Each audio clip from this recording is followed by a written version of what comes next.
She dumped me to find herself, declaring, "I'm too good for this boring relationship. I deserve better than someone so mediocre."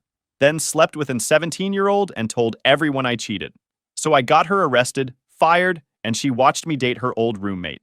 So, I 25 male. Used to think I had things mostly figured out. Not in some cringy alpha male grindset way, just basic adult stuff. Good job in IT, decent apartment, gym 4 days a week, long-term girlfriend I actually liked being around. Her name's Emma, 23 female.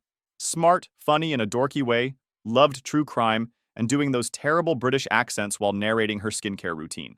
We met sophomore year in college, got serious pretty quick, stayed together through graduation, got jobs in the same city, and moved in. The plan was always grow together, settle down in a few years, maybe a dog first, then a ring. I was even low-key designing the proposal. Then came the brunch crew. I should have seen it coming when she reconnected with Chloe and Madison, two of her college friends I'd only met a handful of times. And every time they gave off the same energy as those girls who fake cry in bathrooms over guys they don't even like. You know the type. Always single, always on some healing journey that involves weekly brunches, self-diagnosing on TikTok, and acting like they're the main character, even when they can't hold a job for longer than a season of The Bachelor. At first, it seemed harmless. Emma hadn't seen them in a while, and I figured catching up with old friends was normal. I wasn't that clingy boyfriend who freaks out when his girl wants to go out. I encouraged it even, told her to enjoy herself. My dumbass thought maybe it would be good for her. But after a few weekends with them, she started coming back with questions. Not, "How was your day?" stuff. I mean real relationship interrogation material. Stuff like, "Do you ever wonder if we're too serious for our age? Don't you think people should date around before they settle? What if I'm missing out on stuff I'll regret later?" At first, I didn't connect the dots. Thought maybe she was stressed or just overthinking. But every time she went out with them, she came back acting a little off. Not angry, not distant exactly, just wired differently. Like they'd flipped a switch and rewired her brain with self-help TED Talks and Lana Del Rey lyrics. Then Chloe broke up with her boyfriend of 4 years. And instead of anyone being sad about it, the group treated it like she'd just gotten paroled. Suddenly it was club nights, new outfits, and Instagram captions like her birth season and unavailable energy only. The vibe changed fast. Emma started dressing different. Crop tops where there used to be sweaters. Nails always done. The gym wasn't about health anymore. It was about thirst traps and angles. And every week, brunch. Like it was a damn ritual. I brought it up. I was calm. I wasn't accusing her of anything. Just told her it felt like she was getting pulled into something that didn't look like her. Her response? "They're just looking out for me." Right. Because Chloe, who sleeps in her ex's hoodie while trashing men online, and Madison, who's on a new life path every 90 days, are such solid role models. Then came the Tuesday night conversation. Early March. She sat me down like I was about to get laid off.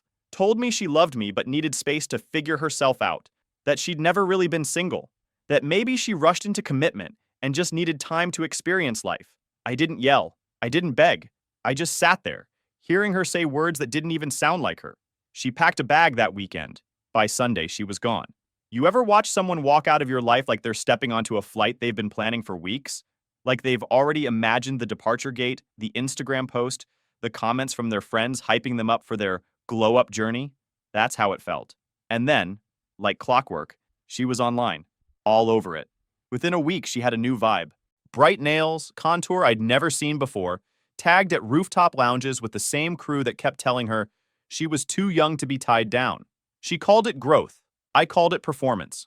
Meanwhile, I'm sitting in our apartment deleting Spotify playlists we made together, stumbling over stupid little reminders, like her damn mug with the chipped handle she never wanted to replace because it had character. That first week alone, every sound felt like her car pulling up. Every buzz on my phone, I thought it might be her saying she made a mistake. She didn't. Not even a, "Hope you're doing okay." And that's when it hit me.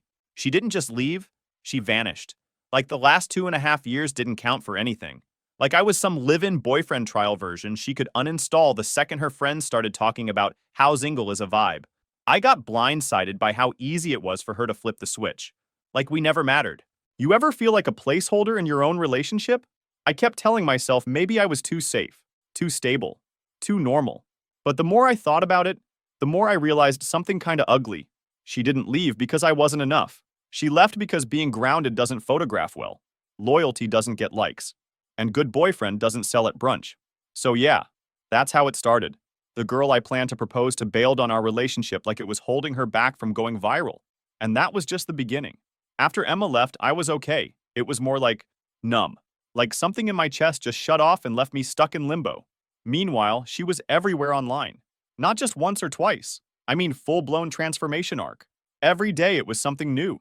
Emma 2.0. New outfits, new poses, new crowd. There were pictures of her at clubs, in restaurants I didn't even know existed, with captions like healed girl energy and learning to love myself again. It felt like she was starring in some bad TikTok trend. Like she went from girl next door to reality show contestant in under a week. And every photo had those same faces in it. Chloe, Madison, and whoever else was in that glittery cult of single and thriving women who all looked like they shared one brain cell. They were hyping her up like she just left a toxic marriage and survived the trenches. Except, she left a stable relationship with a guy who literally folded her laundry and learned how to cook tofu just because she asked. I muted her on everything. I couldn't block her. Not because I wanted her back or anything. I just didn't want to look petty. Blocking felt like giving her power. And I was already sick of how much space she was taking up in my head. But I couldn't keep watching this fake version of her parading around like she leveled up. She didn't level up.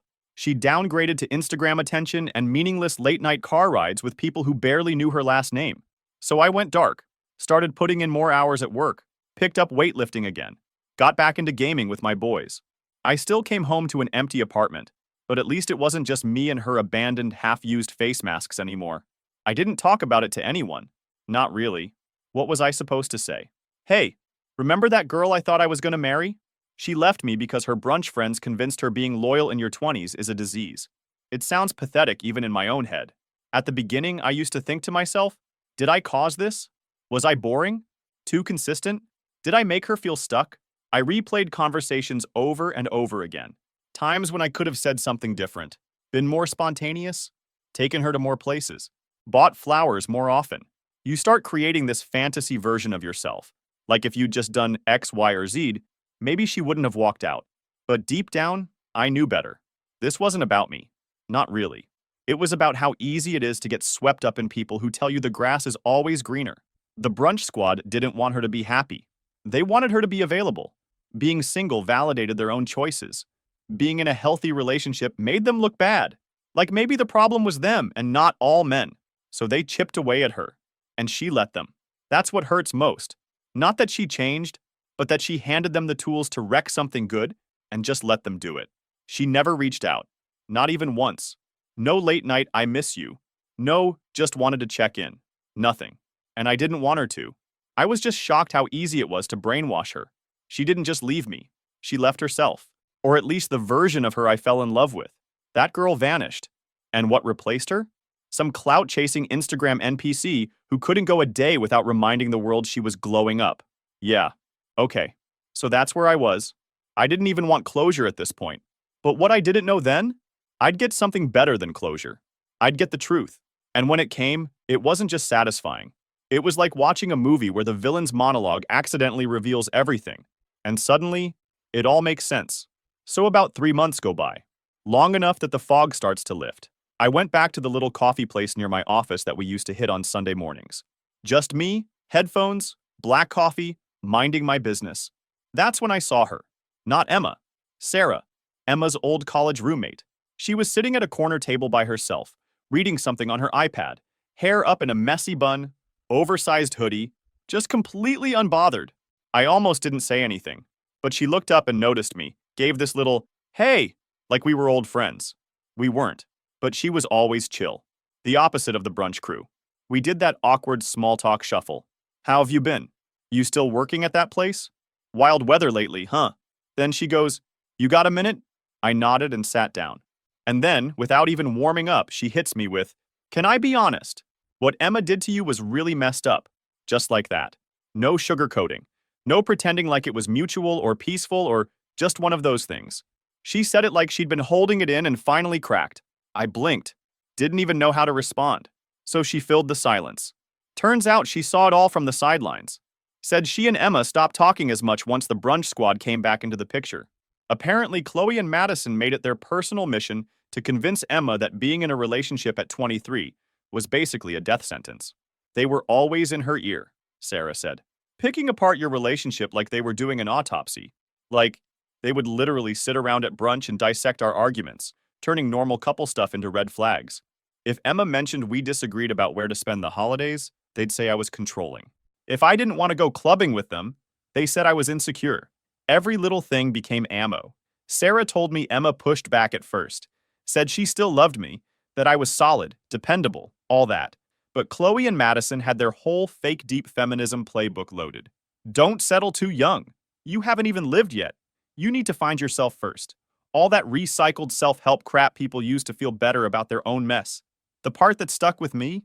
Sarah said Emma didn't even seem happy after the breakup. She was putting on a show for the group, but in private? She'd vent about how dating was brutal, how guys only wanted hookups, how she felt like just another face in the crowd.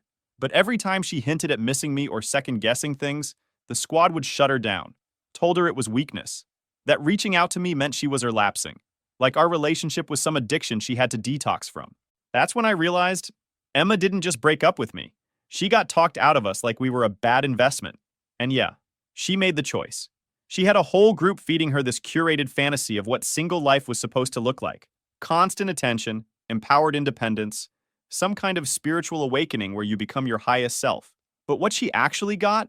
Group chats filled with screenshots of creepy DMs, dates with guys who don't remember your name, and fake love in the form of heart emojis on thirst traps. And she kept playing along because admitting she was wrong, that she left something real for a glittery lie, that would have been too humiliating. So she just stayed in character, kept doing the brunch photos, kept tagging restaurants, kept pretending. But Sarah told me Emma knew she messed up, and that changed something for me. It's one thing to be dumped because someone outgrows you. That sucks, but it happens. People change. But getting discarded like a bad habit because someone else told her to? That hits different. I left that coffee shop feeling weirdly calm. Like for the first time since she walked out, I actually understood what happened. It wasn't closure exactly, but it was something like clarity. Emma didn't leave me for someone better. She left because people who didn't care about her told her to, and she listened. And in doing so, she lost more than me. She lost herself. I wish I could say that I felt vindicated or even smug.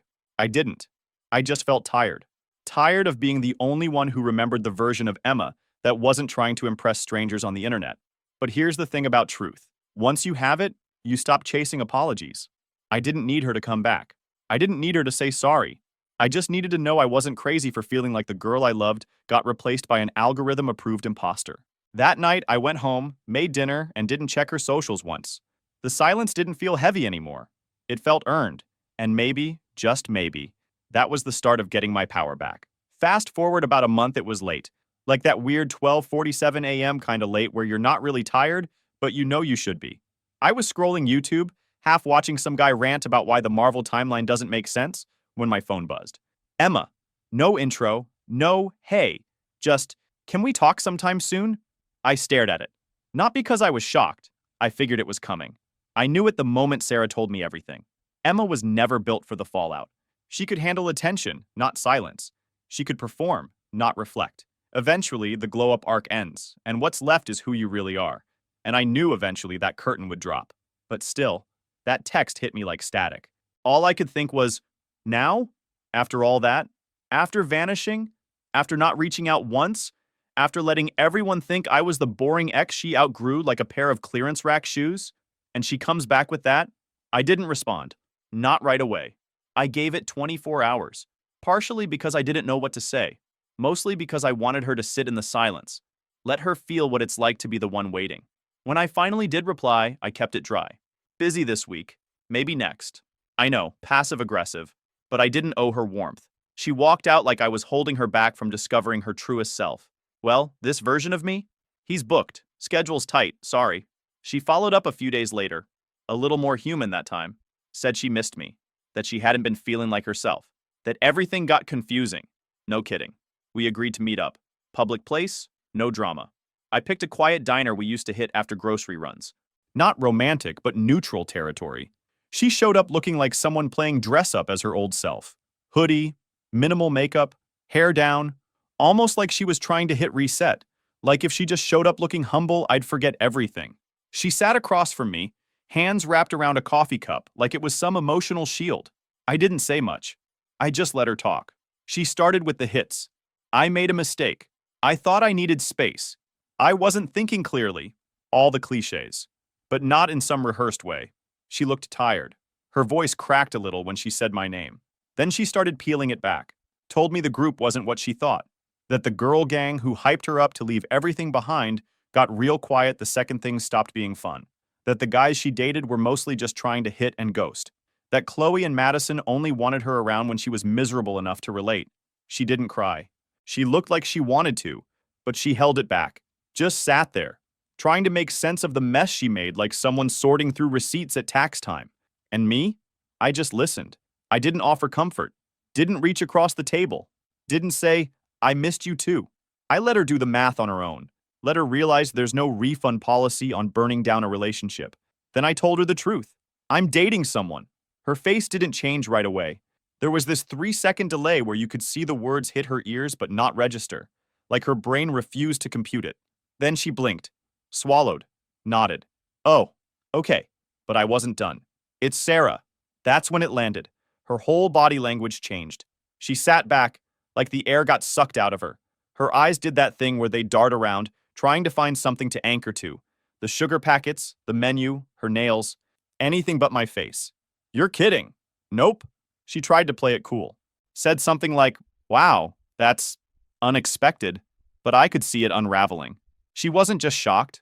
She was insulted, because in her head, I was supposed to be stuck.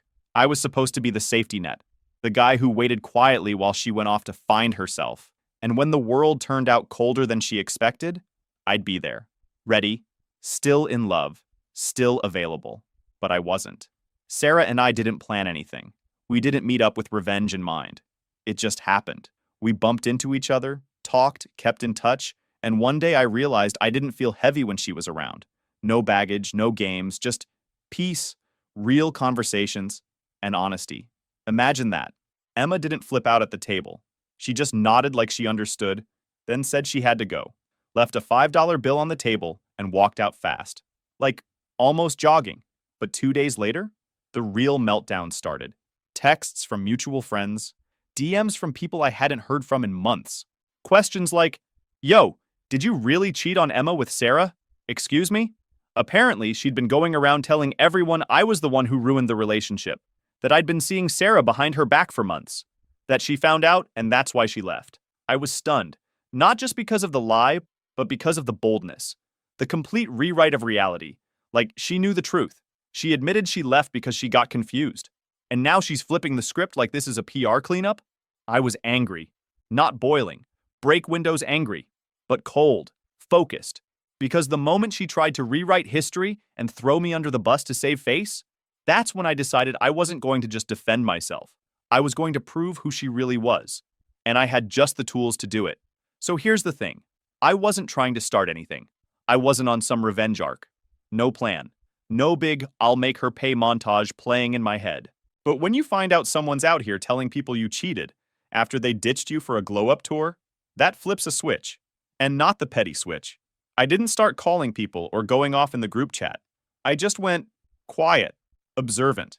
The way you do when you feel the burn, but you're too focused to flinch. It started with a text from my old roommate. Brother Emma's telling people you were with Sarah before the breakup? TFA? Then a message from my cousin. Just saw Emma at a get-together. She said you emotionally manipulated her and cheated. Said you twisted stuff so she had to leave. At first I thought it was a one-off. Maybe she was venting, twisting the truth a little to save face. But then it spread, like wildfire. Suddenly I was getting weird vibes from people I used to be tight with. Half smiles, no eye contact, short replies. One guy at work literally said, I don't want to get in the middle, man, like I dragged him into a custody battle or something. And the worst? My mom. She called me and asked, genuinely asked, if I had betrayed Emma. Said Emma had messaged her directly. Like, went out of her way to tell my mother that her poor little heart was broken because I stepped out with her friend. That's when I knew she wasn't just embarrassed. She was trying to rewrite the whole timeline. Emma had always been calculated in that low-key, innocent girl next door kind of way. She never lied with fire. She lied with softness, tears, tilted heads, phrases like, I just feel like, and I didn't know how else to handle it. You don't even notice it at first. But this was different. This was reputation damage. So I played it smart. No posts, no cryptic tweets, no subtweets about snakes or whatever people do when they want attention. I just started digging. First stop, iCloud. See, Emma used to have an old iPad synced to her iCloud account. She logged into it once when her phone broke and just never logged out. I kept it around for Netflix and random stuff. Totally forgot it was still connected. I hadn't touched it in months. But that night, I opened it. And yeah, it was all there. Texts, DMS Even Notes app drafts, where she wrote stuff to copy-paste into other apps. She had everything compartmentalized. Tinder convos in one folder, Instagram DMs in another. She'd been juggling dudes like it was her job, and it started months before she left. There was a guy from her gym, another guy who worked at some sneaker store, a couple randos from dating apps. One dude she saved as Noah. That guy had screenshots. And then I found the worst one, a text thread with someone named Zay. Messages were normal at first. Flirting, dumb jokes, plans to meet. But one message made my stomach drop. Don't judge, but I haven't told him I've been talking to anyone. We live together, LOL, but we're technically in a weird place. Dated, 2 months before she dumped me. I kept scrolling. It got graphic, videos, screenshots, her sending him selfies in my bathroom. A couple full-on photos I recognized because I was literally in the apartment that night while she was texting this dude from the living room. But here's the part that sent me straight into cold blood mode. Zay replies, "You look like a grown woman. I thought you said you were 19. Her response? Lamau. I'm 23, but you look young too, so we even. I searched him on socials. Zay was 17, and Emma knew. At that point, I backed away from the iPad like it had teeth. Not because I was scared, because it all clicked. The whole narrative she was spinning, the one where I was the villain, the cheater, the manipulator, wasn't just damage control. It was a smoke bomb. She was trying to bury her own mess under a pile of poor me stories. So I took screenshots. All of it. Backed it up. Made sure the metadata was there. Dates. Times. Locations. Everything. And then, I sat with it for a few days. I didn't tell Sarah. Not yet. Didn't tell my friends. I just walked around knowing the truth while everyone else was still out here giving Emma sympathy points like she got betrayed by Captain America. It was weirdly empowering. Like, she thought I'd fold. Thought I'd panic, go online, start arguing with people, look defensive. But I didn't. I let her build her little version of reality. And when she finished, I walked in and flipped the lights on. I've never been the guy who goes nuclear. I'm not the type to post screenshots online or air out drama like it's a reality show finale.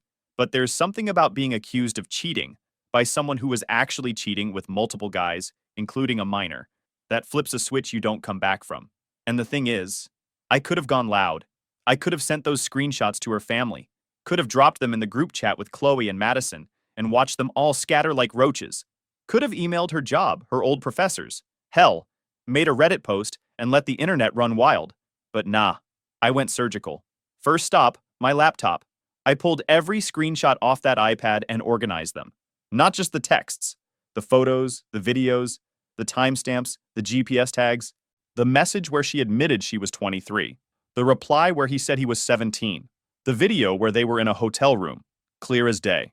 I didn't react, didn't panic, just compiled a folder like I was building a case file. Because, well, I kinda was. In my state, the age of consent is 18. There's no gray area, no close in age clause.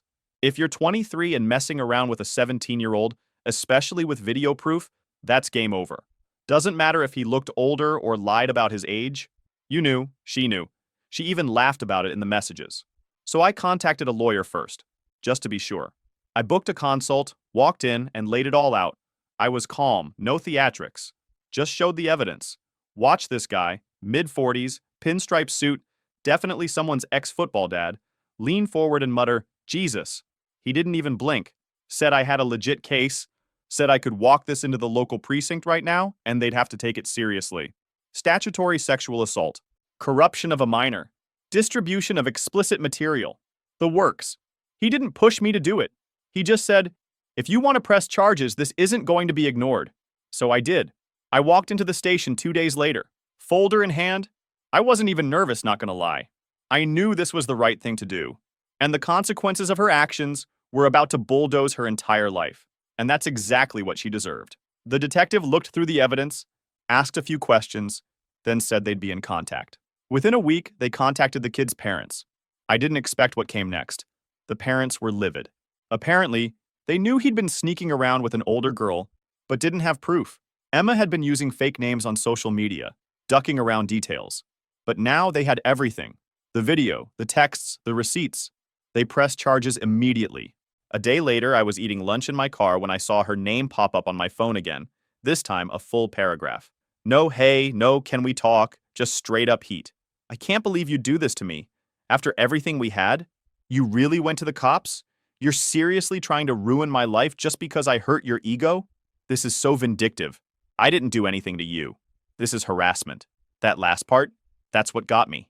She genuinely thought she was the victim here. 10 minutes later, she showed up at my place. Not crying, not apologetic, just pissed. Hoodie on, jaw tight, pacing like she was about to give a TED talk on how men ruin women for fun. First thing out of her mouth? You really couldn't just be mature about this? No, sorry. No, I messed up. Just, how dare you not cover for me? I stood there, barely said a word. She kept going. You seriously think what I did was that bad? He lied about his age. He told me he was 19. This isn't even a real crime. And even if it was, why would you take it that far? You're really gonna let one mistake destroy someone's future? Over what? Revenge? Then she had the audacity to say, you used to love me, and this is what you do now? You turn on me like this? Like love was supposed to be a get-out-of-jail-free card. It was insane. She wasn't sorry about what she did. She was sorry I didn't keep it buried. Sorry I didn't protect her like I used to.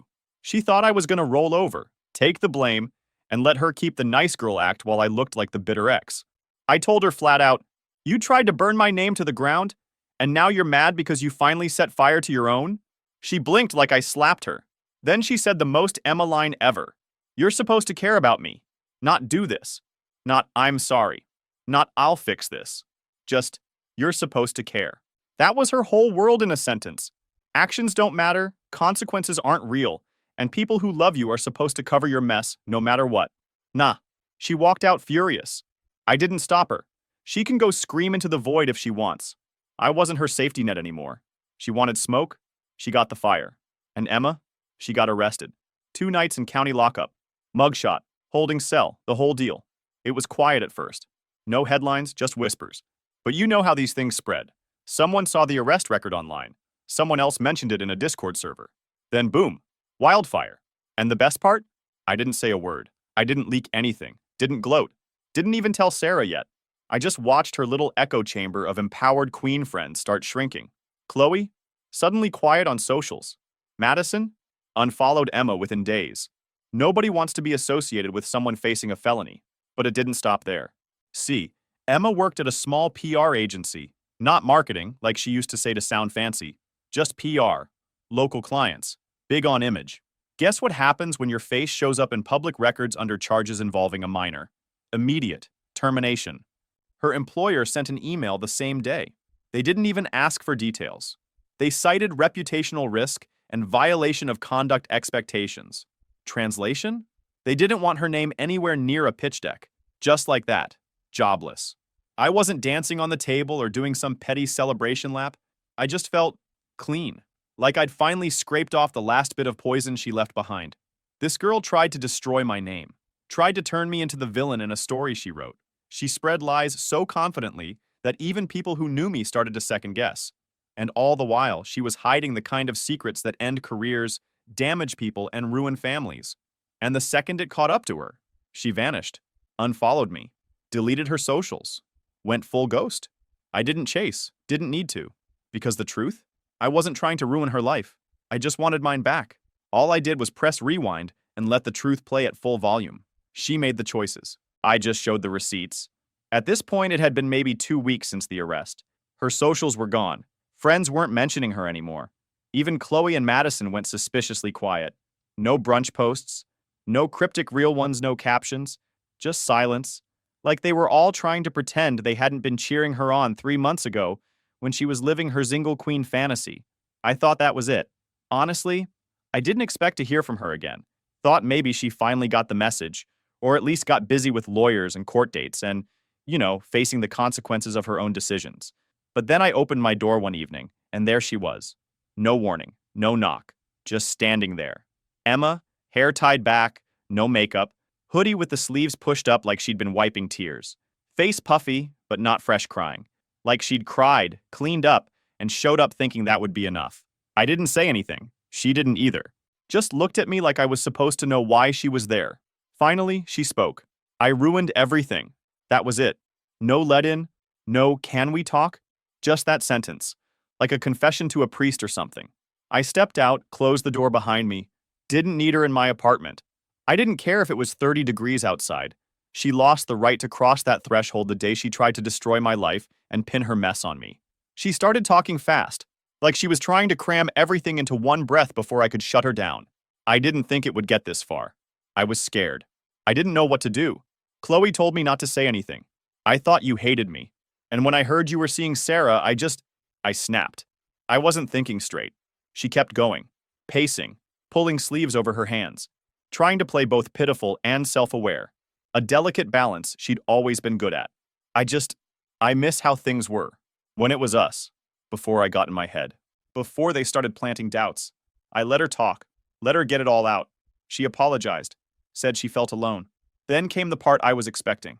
I don't want to lose you. She looked up at me like that sentence alone was supposed to fix everything. I didn't flinch. I just said, you already did. She blinked, like she couldn't quite register the words. I'm not that person anymore, she whispered. And I said, yeah, that's the problem. She tried to argue. Said she was in a bad place, that she was influenced, that she got pulled in by people who didn't have her best interests at heart. Said she didn't know how to undo the damage. So I told her the truth. You tried to bury me. You ran around telling people I cheated. You went to my mother. You watched me take the heat for things you knew you were doing. She opened her mouth to cut in, but I didn't let her. And when it finally caught up to you, when the truth came out, now I'm supposed to care? Now I'm supposed to feel sorry for you? She didn't cry. Not really. Just this stunned expression like she genuinely thought this moment would end differently. Like I was supposed to fold. Like the guy she left behind would be waiting around for her to wake up and say she was sorry. But he wasn't. She stood there for a minute, silent, almost like she was waiting for the reset button, waiting for me to take a step forward. Say, it's okay, or let's figure it out. But I didn't move. Eventually, she gave this little nod. The kind people give when they know they've lost, but they're still pretending they're choosing to walk away. She turned, walked down the stairs, and didn't look back. I haven't heard from her since. No texts. No, I still think about you. Nothing. Sarah knows now. About everything. I didn't tell her to gloat. I told her because I wanted to be transparent. She was shocked. Sad, even. Said she always kind of knew Emma was hiding something, but not this.